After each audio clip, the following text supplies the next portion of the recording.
It's a Saturday, so that means another Battle of the Ports. This week we are taking a look at Psikyo's Gunbird, which first hit the arcades on September 26, 1994. Set in 19th century Europe, the goal is to control 5 sky adventurers, Gunbirds, and collect pieces of Atla's Demon Realm, or a mirror as it's portrayed. Out of the 5 selectable characters, Marion, the English girl with a pet rabbit, became known as Psikyo's signature character.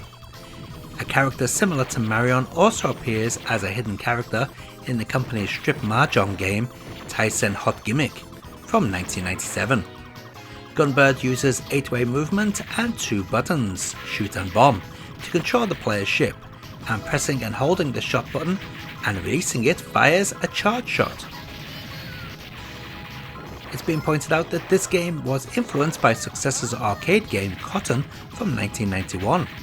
And the reason for this includes the fact that the main character is a witch with a familiar, as well as scenes in which the familiar is harmed by the witch's charge attack, and a system in which attack power increases with experience points.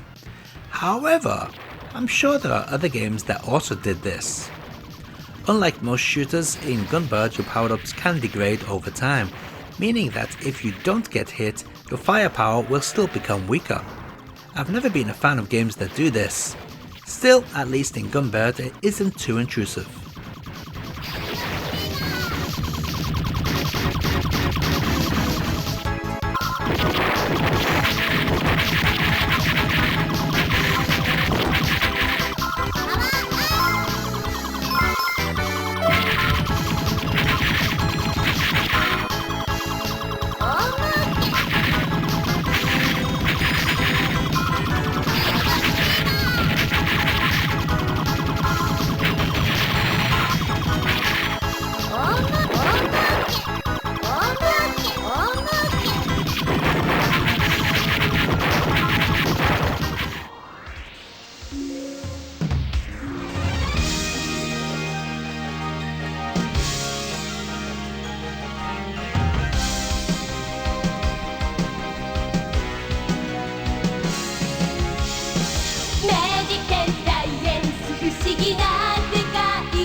The first port was to the Saturn, released on December 15th, 1995.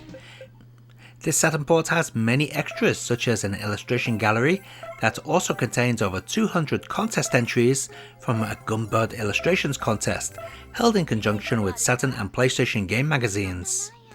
It also has voice actors doing a rundown of their character along with some radio play shenanigans.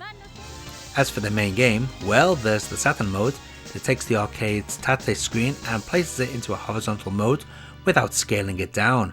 Instead, you can now scroll the screen up and down during normal play to see the whole vertical screen image in horizontal mode.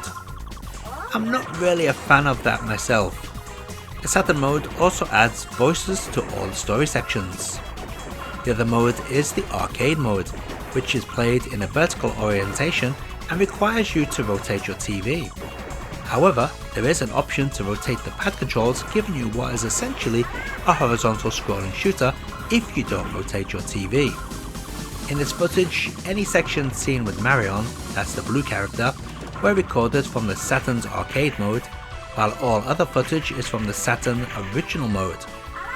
So the Saturn port is very good and jam-packed full of extras. But is there anything bad about the Saturn version? Well, there is one thing. Sometimes, if a new sound effect plays while another is currently playing, it will cancel it out. While it's not a game breaker or something that is annoying, it is something that I noticed.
Also released on the 15th December 1995 is the PlayStation version, but this is by far the inferior version.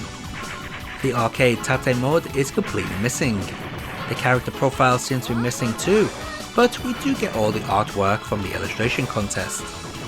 Gameplay only has one mode, which is the same as the Saturn mode, but this is compromised too, with longer loading times, lower quality audio samples, especially the jingle at the end of each stage, and slowdown that wasn't present in the Saturn version. I guess if you've never played the Saturn version, this is okay, but it is missing a lot. By the way, we must also briefly mention the Western PlayStation release that was retitled to Mobile Light Force.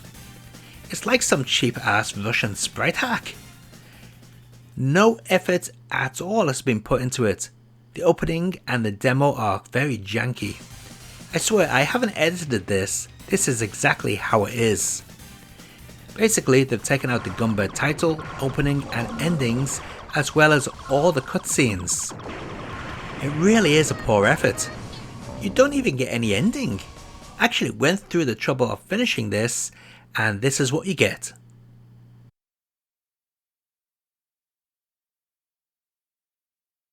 Yeah, that's it. Bollocks.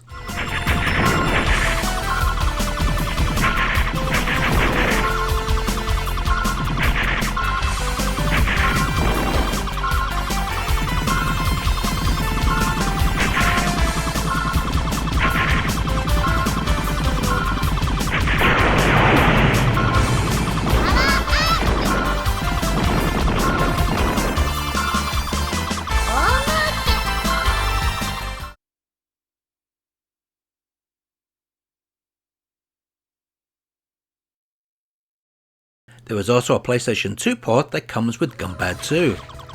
This is a bare bones arcade port with no fancy extras besides the standard options. Sadly, it is far inferior to the Saturn arcade mode, as this one doesn't give any Tate mode. What they've done is squeeze the Tate screen into a horizontal screen, which results in horrible shimmering effect throughout the entire game. Add in the classic PlayStation 2 shitty interlaced video and we have a game that doesn't look very nice. And what's going on with the audio? This port is not using the arcade sound, nor the rearranged music from the Saturn and PlayStation versions. Just what is this? The reverb on it sounds especially poor and muffled.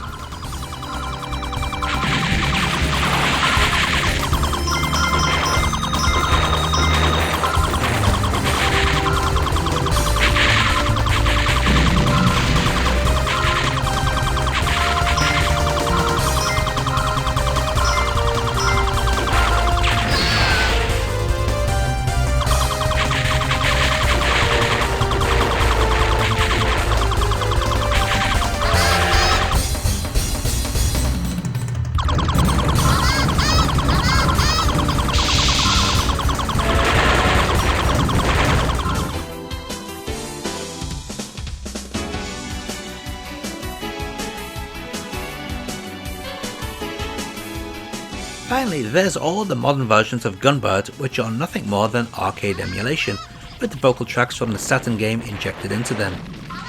To represent the modern versions that are on Switch, PC via Steam, Xbox Series consoles and PS4, we are looking at the Android release, simply because it was free. As to be expected, this is just a bare bones arcade experience. No fancy extras here. This Android version is free, but if you wish to continue, you will need to purchase points. The game comes with enough points for a few continues, so at least you should be able to complete the game at least once.